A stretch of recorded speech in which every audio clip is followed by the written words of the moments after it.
I'm Katie Pearmine, and I work at Oregon Food Bank now. I know many of you because I worked about 6 years at Oregon Department of Agriculture, and I had the pleasure of running the specialty crop block grant program, so I was able to fund a lot of the work that you've been able to do through that program. And then I know some of you also because I grew up in Jervis, Oregon, so I probably either went to school with you or in some cases I can see I maybe babysat you. So I'm sorry if I did anything that I shouldn't have, no, as far as the spoon or anything, but I also would say many of you probably know either my grandparents or my parents, and I'm Mary and Larry's youngest daughter. And if anyone in my family ever did anything to irritate you or make you mad, I had nothing to do with it. But if they did anything that you loved, I had everything to do with that. So I just want to make sure you knew a little bit about who I am. Do we have the clicker? Is that, or Joe, you do? Oh, right here. Okay. So you all know this beautiful country that you grew up in. That was my family's farm for a generation, and we grew most everything except berries and all specialty crops. So I had the pleasure of working there until I was about 20. So my job today is to tell you a little bit more about hunger relief in the state and just overall, so that you know how the system works and why a program like the Northwest Berry Foundation work is so important, because the more organized you are, the better that will be together. So in front of you, you have this as a takeaway. If you open it up, you have this very picture in front of you. Across Oregon, we're networked for hunger, and I have been doing this work for about 3 years now, and I didn't realize how complex the hunger relief system is in the state until I started doing the work. So if you're ever up in the Portland area and you'd like a tour of our over 100,000 square foot warehouse and efficient, our 5 tractor trailers and 10 box truck our facility, I'd love to take you on that tour. But I also just want to tell you a little bit about how it works across the state. And so Oregon Food Bank is, we're a network across the state, but we also run 5 food banks ourselves. We run 2 in the Portland area, 1 in the Gorge, and 2 in rural areas. So 1 in Ontario and 1 in Tillamook. And then the rest of the food banks throughout the state are their own 501c3 nonprofits. So does anyone know, if you're not in the Portland area, this is a quiz, the name of the food bank in your area? Someone raise their hand if you know the answer to that. There we go, to the left.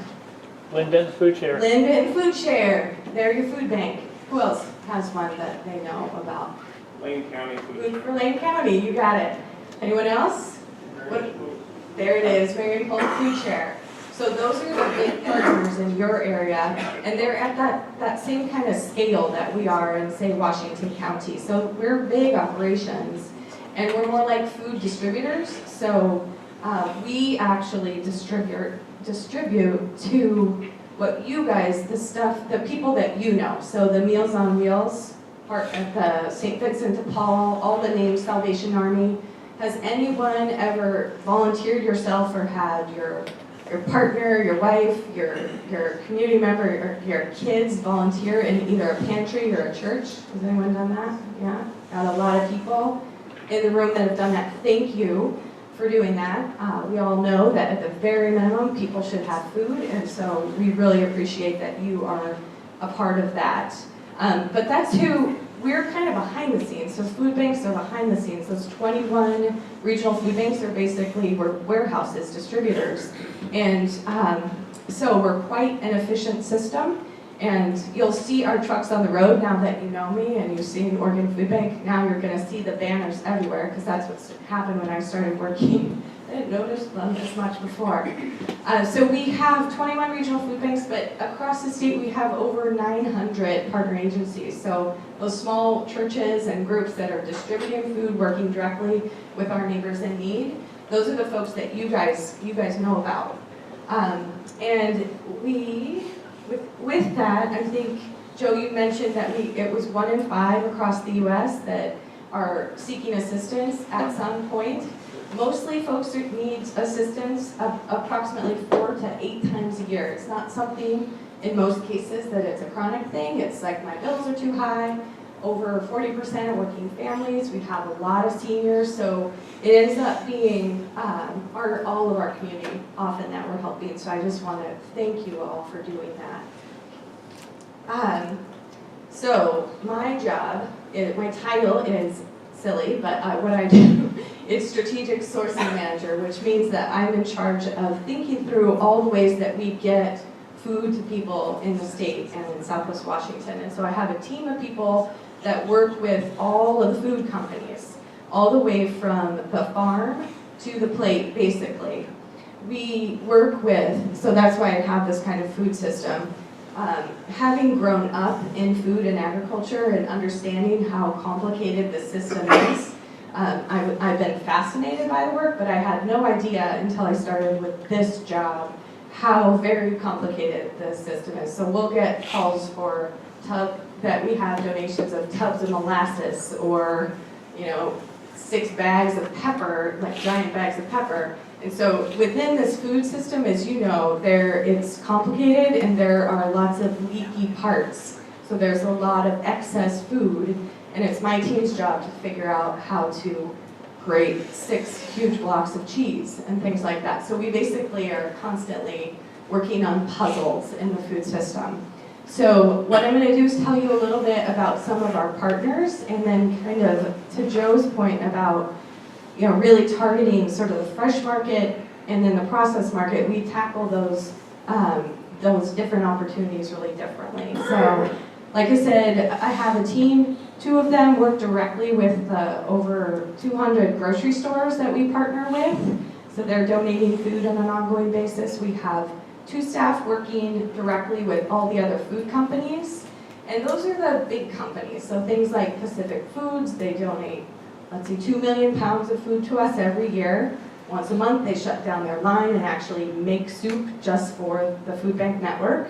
It's in Brights, so there's no actual marketing, and we put the labels on. And that's just out of the generosity of that company. But those are the kinds of orchestrated production opportunities that are out there. All right. So just another thing to think about within the work that we do, we used to be just emergency food. So we were just pushing through whatever was coming our way, whether it was Fritos or Twinkies or, healthier foods. And now we realize in some cases we are supplemental food and we have limited trucks and trailers and shelf space. So we are prioritizing the stuff that's going to help people get back on their feet and provide them health. And so we are prioritizing what we call the 3 Ps: produce, protein, and pantry staples, because those are the building blocks for folks to health. And there's a lot of excess in the food system, and it's usually in the less healthy stuff. So in our limited work that we do, we want to make sure that we're providing healthy meals as much as possible. Of course, we have some chips and things like that, but as far as what we are targeting in our sourcing work, it's these other options. All right, so now I'm going to tell you a few things about, or some examples of donors in our community and how we work with them. And then I will also talk about some of the processing partners. And I know I have 7 minutes, so don't worry. I'll keep it on time. And then leave about 3 minutes for questions or comments. Okay, so this is a family, the LaFleur family. They're in Milton Freewater, and they grow apples. They're a multi-generational apple farm. And they were interested in partnering with us, and they said, oh, let's give a bin of apples. And we said, well, we'll take a truckload a week. And they were like, well, okay. And so initially, of course, we didn't say for free. We said, we actually have the opportunity when there's a large ongoing donation that we can pay a small fee to make it cost neutral for the farmer, and we call that, in our nomenclature, is called the pick and pack out fee. And so we pay a very small fee for, we're anywhere from 0 to 12 cents on the dollar. But we can make it so that their labor can stay in the orchard and the line can run, and it will cover the cost of the boxes, say. then we send our truck out to go deliver down the 84 corridor all the way over to Ontario, and on the back haul, we pick up from the LaFours once a week. So we're either picking up in our field bins that were donated to us through Northwest Farm Credit Service, little plug, or we pick up in their boxes. And so this is something that it started from a place of generosity with the LaFour family. They wanted to let these off-grades that were otherwise going to feed, or they were staying in the orchard, or they're just getting sorted out to juice grade, and they wanted to get them to people as produce. And so if you're interested, I can absolutely follow up. I have a really sweet video that they put together just explaining their story as well. So that's an example of the LaFour family, and they do a truckload a week with us. Then the Dyke family out in Washington County, who knows the Dyke family? They grow for NordPac Foods, as does my family. And they had excess beans. Who doesn't always have excess green beans? We all do. And they called us and said, can you take them? And we said, okay. And so we brought our field bins out, and they picked with their picker, and they forked them into the beans, or I'm sorry, our bins. We took them back, and we actually have a wash and sanitize line so that we could assure that they go out food safe. We actually tested it, and we were able to get those products out. So as far as the opportunity, our opportunity, or what we always say is what works for you, what works best for you. In many cases, we can do this small fee, the small 0 to 12 cents, and you can still, since it's not value, it's not a true value, it's not market value, you can still get the state tax credit, which is 15% of wholesale value, and you can also get the federal tax deduction. So it ends up, it's not like you're going to make a lot of money, but you're not going to take a loss in the same way if you were to just let it stay in the field. But we make it easy for you, and you have to be interested in like giving us maybe, this whole endeavor was on the hottest day of the year, because that's how it always works. And it took probably 45 minutes, but we got a truckload of beans.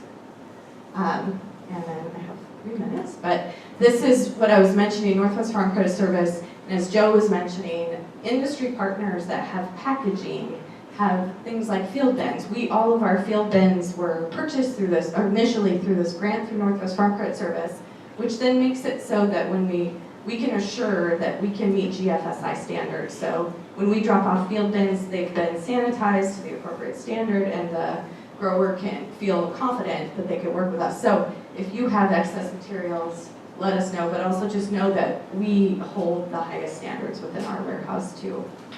That's me with another generous donor down in Klamath Falls who donates, what do they do, 10 head a month, and they get them harvested locally down in Klamath County, and they stay within their county. And just to say, there's so much opportunity for innovation, and we are here to be innovative puzzle solvers with you. Last thing I'll say about process market, we're moving approximately anywhere from 2 to 4 million pounds of frozen produce, not only frozen product through NordPac and Stallbush and other national as well, through the Hunger Relief Network. So we keep it locally as much as possible, and we basically fill our local basket, and then we are actually able to get it across the country too, because we're networked for hunger across the US. So that, I have 2 minutes left for any questions you might have.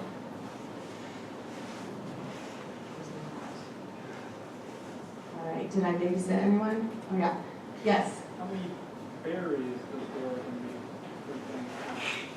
be? Yeah, that's a great question. We don't, at this point, we are not able to segment by produce category, so it comes in edible produce. But I would say it's our most, well, first of all, people, right, it's so nutritious and sound, but we don't receive them very often because A, they're more perishable and higher value. So we don't segment by berries, but very few. Yeah. Cross state lines? We do.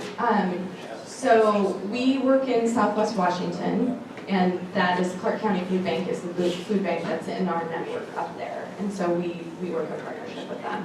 With the other states of Washington, we actually are in partnership with all the Hunger Relief Network, and basically if we're supporting people in a service area, we make sure that food stays local first. So like Marion Polk Food Share, we always have Marion Polk Food Share be the relationship manager, and we're just helping get the food to people. You still have a packing line in Beaverton where you clean up the food Yeah. there? So we do not have a packing line where we clean it up in Beaverton. We have a wash and sanitize line on Northeast Portland. And on 33rd, we focus that almost solely on our frozen product. So we'll take down totes and put them in plastic bags for consumer pack. Yeah. Thank you guys for your time.